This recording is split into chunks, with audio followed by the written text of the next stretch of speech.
Este programa é livre para todos os públicos.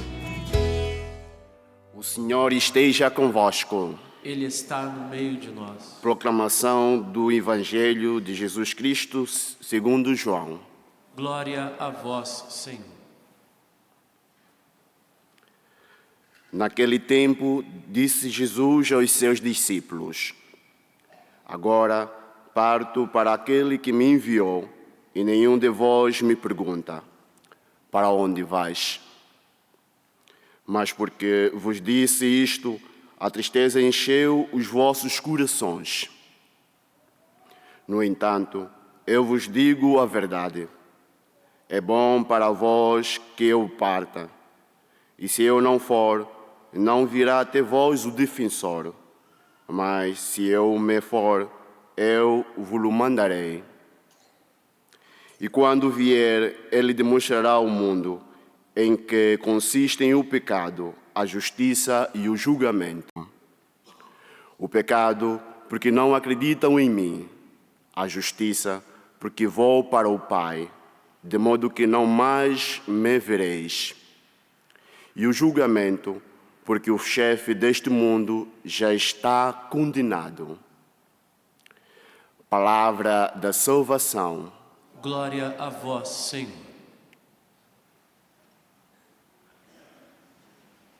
Louvado seja nosso Senhor Jesus Cristo. Para sempre seja louvado. Caríssimo Padre Caetano, irmãos e irmãs, a palavra de Deus de hoje é a continuação também, não é, da primeira leitura de ontem, do Evangelho, nos falando sobre a importância de vivermos sobre a graça do Espírito Santo e que nós não podemos perder isso de vista, porque do contrário, meus irmãos, nós não vamos compreender todo o mistério que envolve a paixão, a morte e a ressurreição de Jesus.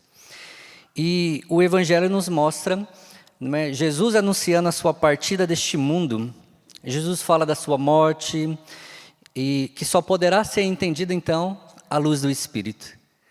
Por isso, meus irmãos, toda a verdade acerca do mistério da paixão e morte de Jesus e da sua ressurreição só podemos compreender se formos homens e mulheres do Espírito, porque é algo sobrenatural.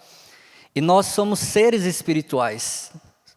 Dentro de nós há uma força, não é, que nos impele a continuar aquilo que Jesus fez nessa terra, anunciando a boa nova do reino de Deus, anunciando a conversão, anunciando as maravilhas, os milagres, os prodígios.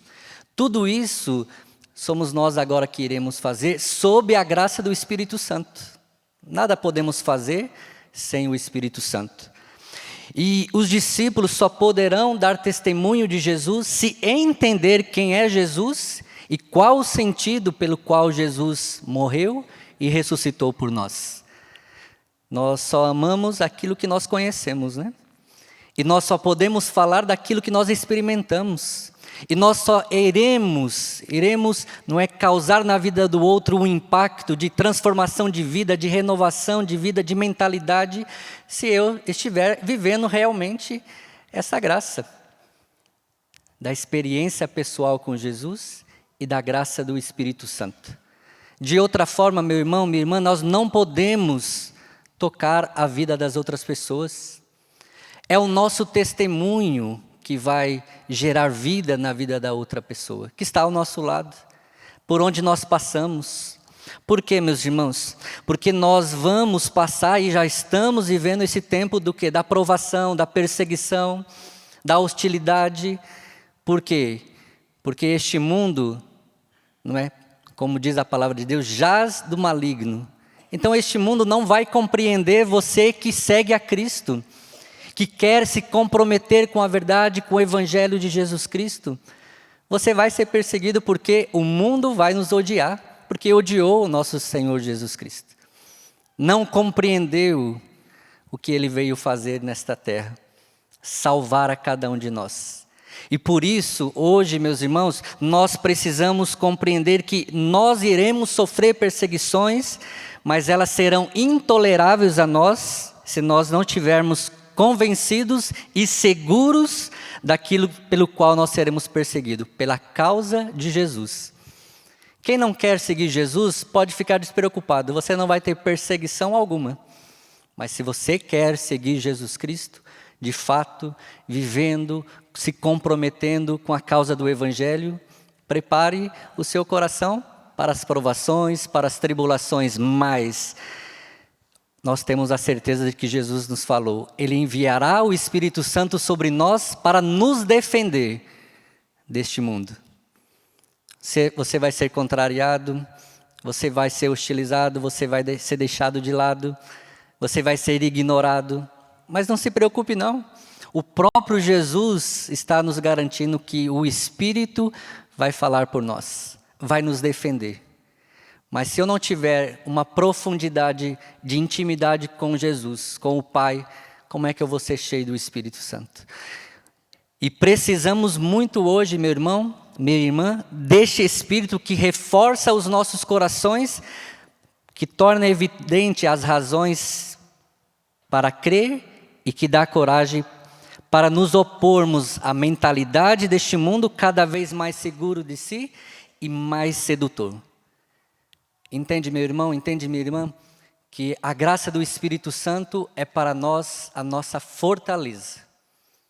Só poderemos vencer a hostilidade deste mundo sendo um homem cheio do Espírito Santo, uma mulher cheia do Espírito Santo, porque a primeira leitura nos mostrou isso ontem, quando Paulo, na ousadia de pregar a palavra de Deus, não é, leva a palavra para aquela mulher chamada Lídia. Era uma mulher temente a Deus, mas ainda ela não compreendia todos os mistérios, não é, da vida de nosso Senhor Jesus Cristo. Ela abre o coração, recebe ali a graça, a fé, é batizada, chama os discípulos para ir à sua casa, e hoje o que nós vemos?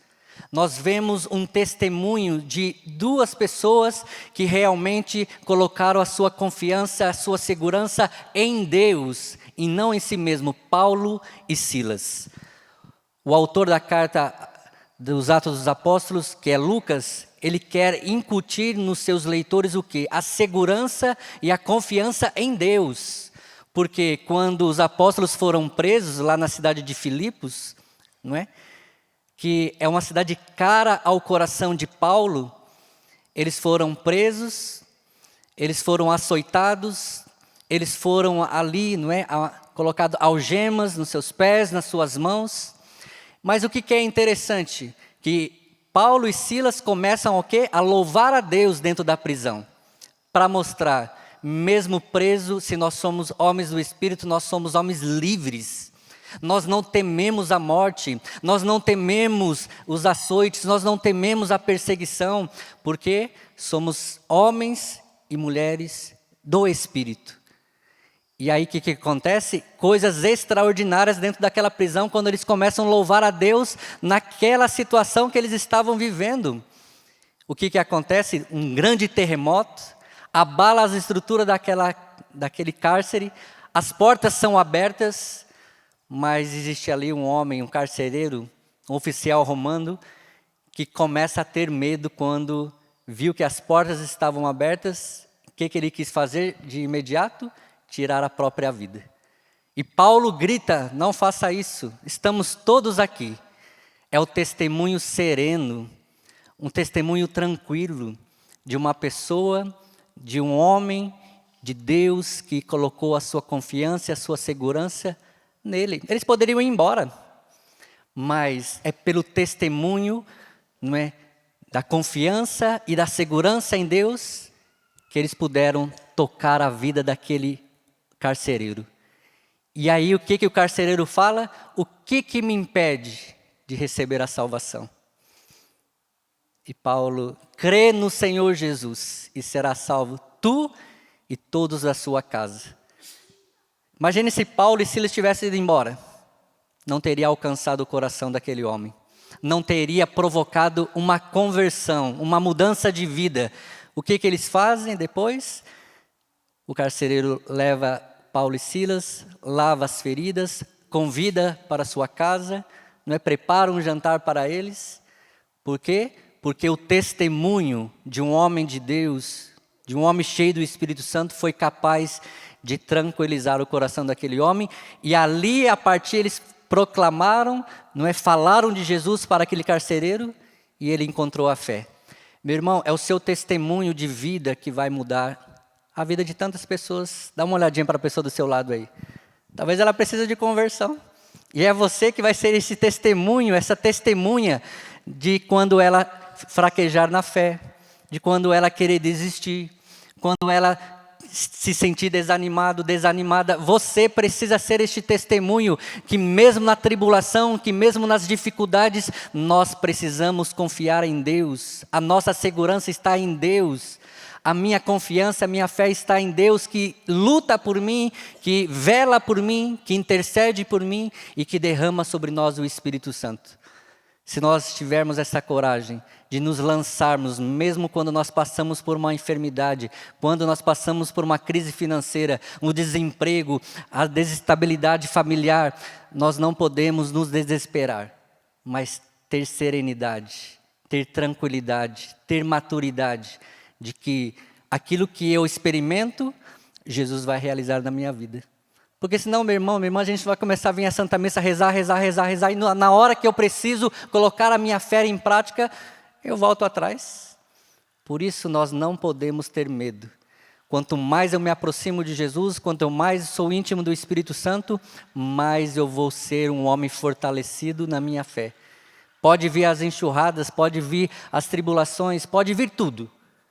Mas o Senhor mesmo disse que Ele estaria conosco. No mundo havereis de ter aflições, mas coragem, eu venci o mundo. E para terminar, quero trazer uma passagem do livro do Raniero Cantalamessa, O Mistério de Pentecostes. E aqui ele diz o seguinte, que todos nós deveríamos ter sede de queremos ser cheios do Espírito Santo. Só que ele diz assim, nós temos sede ou medo? Ele diz assim, o problema prático a respeito do Espírito Santo está propriamente aqui. Temos sede do Espírito Santo ou, ao contrário, um inconfesso medo dele? Intuímos que o Espírito Santo, se vier, não pode deixar tudo como encontra em nossas vidas. Poderia até fazer coisas estranhas que não estamos prontos a aceitar. Ele não deixou jamais tranquilos e sossegados aqueles sobre os quais veio. Aquele a quem o Espírito Santo toca, o Espírito Santo muda. Assim, a nossa oração para ter o Espírito Santo se assemelha à oração que Santo Agostinho dirigia a Deus antes da conversão. Cura-me, Senhor, cura-me, mas não logo. Meu irmão, nós não podemos ter medo de pedir o Espírito Santo. Qual que é o medo da humanidade hoje, deste mundo que nós estamos vivendo? Se nós formos cheios do Espírito Santo, nós vamos ter que abandonar tudo aquilo que nós vivíamos, dos prazeres, não é? Das facilidades, porque quando o Espírito Santo toca o coração do homem e da mulher, ele muda tudo. Hoje nós temos o medo de sermos de Deus, porque nós vamos perder os prazeres que o mundo nos oferece, as facilidades, as mordomias, e a gente vai ter que renunciar. Porque o Espírito Santo, quando entra na vida da gente, ele vai nos convencer dos nossos pecados e vai abrir a nossa consciência para a verdade. Então não tenha medo, meu irmão, não tenha medo, minha irmã, de pedir o Espírito Santo, de ser cheio do Espírito Santo, como Paulo e Silas foram, para que no tempo da contrariedade, da adversidade, você tenha aonde recorrer. Pedir o Espírito Santo, para que você seja um homem de Deus, para que você seja uma mulher de Deus. Louvado seja nosso Senhor Jesus Cristo.